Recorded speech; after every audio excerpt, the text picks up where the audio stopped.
વેકેશનમાં નેચર પાર્કમાં ગત વર્ષ કરતાં 8,400ના વધારા સાથે 1.49 લાખ મુલાકાતીઓ નોંધાયા છે અને આવક 2 લાખ વધીને 40 લાખને પાર થઈ છે.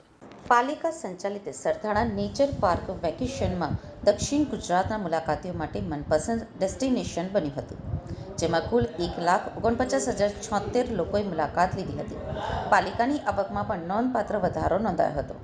આ વખતે પાલિકાને 40.39 લાખની આવક થઈ છે, જ્યારે ગયા વર્ષે 2024માં ઉનાળા વેકેશન દરમિયાન 1,40,615 મુલાકાતીઓ આવ્યા હતા અને તે સમયે રૂ.38.33 લાખની આવક થઈ હતી.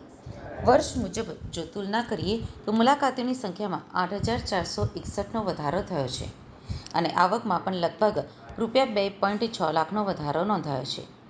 સુરત ઉપરાંત નવસારી, વલસાડ, તાપી, ભરૂચ, ડાંગ અને અન્ય નજીકના જિલ્લામાંથી લોકો નેચર પાર્કની મુલાકાતે આવ્યા હતા.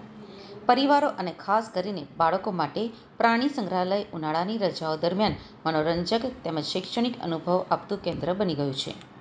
અહીંયા શાળાઓ અને કોલેજોના નિયમિત શૈક્ષણિક પ્રવાસ પણ થતા રહે છે.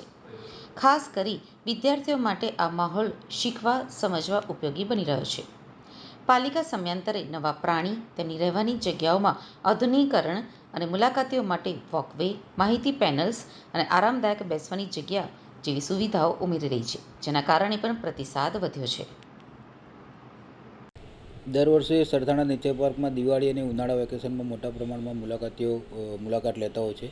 આ વર્ષે આપણે 5/5/2025થી 8/6/2025 સુધીના સમયગાળા વેકેશનના સમયગાળા દરમિયાન સરથાણા નેચર પાર્ક ખાતે કુલ 1,49,000 જેટલા મુલાકાતીઓએ મુલાકાત લીધેલી હતી અને તેઓની પ્રવેશની ટિકિટ આવક પેટે 40 લાખ અને 40,000 રૂપિયા જેટલી આવક થયેલી છે.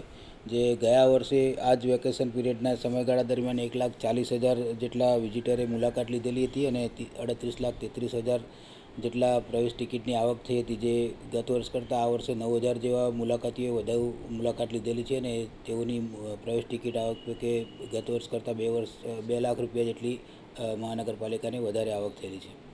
ખાસ આપણા પ્રાણી સંગ્રહાલયમાં આકર્ષણના પ્રાણીઓ કયા કયા છે? ખાસ લોકોને શું મજા આવે? જનરલી જે મુલાકાતીઓ હોય છે એ લોકોને કેનાઇન ફેલાઇનનું સેક્શન વધારે એટ્રેક્શન હોય છે, જેમ કે વાઘ, સિંહ, દીપડા, રીંછ અને હિપ્પો જે વધારે આકર્ષણનું જગ્યા હોય છે ને ત્યાં તે લોકોના કેદ સામે મોટા પ્રમાણમાં મુલાકાતીઓ જોવા મળતા હોય છે.